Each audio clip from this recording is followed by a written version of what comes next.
everybody feels different ways about credit and debt, and they have different like emotions attached to the money. But let me just say that your business finances do not operate like your personal finances at all. Maggie and I were having a conversation about this the other day too. We're like, geez.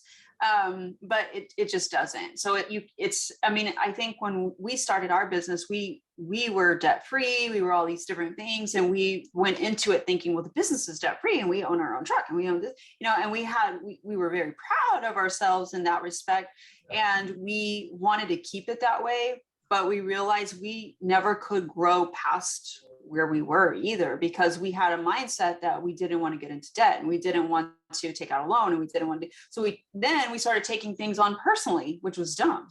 And hindsight's 2020, but you don't really realize that it operates that way. And where, when you start a business, a lot of time you're going to find yourself in a time or in a season where you need capital in order to grow and push forward.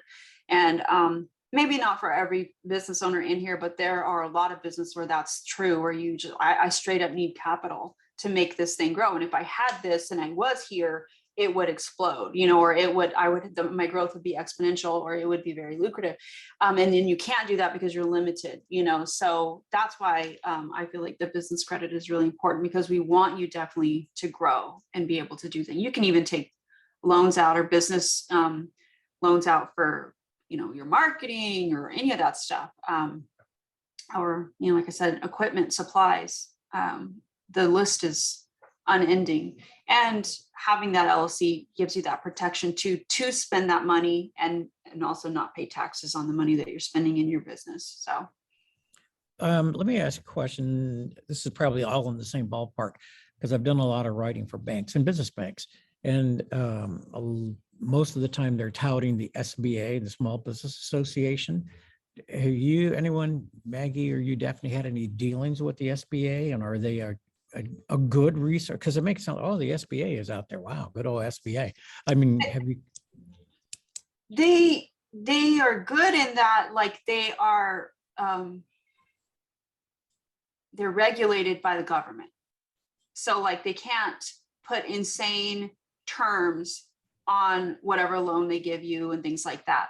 Now, you have to be a very well-qualified business and a very well-qualified person, like with your own personal credit, a lot of times, to apply and receive an SBA loan. And then the amounts that you'll get are sometimes lower than what you could get from a non-SBA loan. Like, there's just a little bit more regulation. Sometimes those take even like a month or so from like the application time to like the time that they approve you and stuff. So the status is like anywhere from 30 to 45 days, almost like a mortgage. Have any of you ever looked into an SBA? I mean, essentially what the SBA sets up a program, and then they tell banks, business banks, we have this program, who wants in? Here are their terms. So they're negotiating better terms for. They do have better terms because they're regulated by the government. So a lot of times their interest rate can't go above a certain amount, but they can only lend you up to a certain amount as well. Right. Whereas, like I was saying, sometimes the business loans or even the business creditors will give you insane amounts of money for, way different terms. Some of them are good and some of them are bad, like sharks.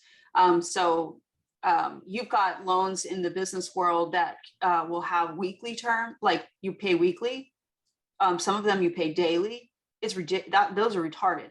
And I don't recommend you do those. They almost function like a payday loan, but for the business, and so those can get a business into a lot of trouble, and a lot of businesses have gone under because they actually took out loans like that. They were like, well, we needed the money, but then all of a sudden then the fees, and they were paying, $200 a day back to these loan sharks. These loan sharks, whereas the SBAs can't operate that way. They're very like set in terms, monthly terms. They'll only give you a certain amount. They're only a certain percentage, and they're more heavily governed and regulated. That's the benefit of an SBA loan. But you can find, if you have great business credit and personal credit, you can find good business loans with probably better, higher limits and, better, loan terms, and probably a quicker turnaround. than an SBA loan. The only benefit with the SBA loan is that it's government backed. So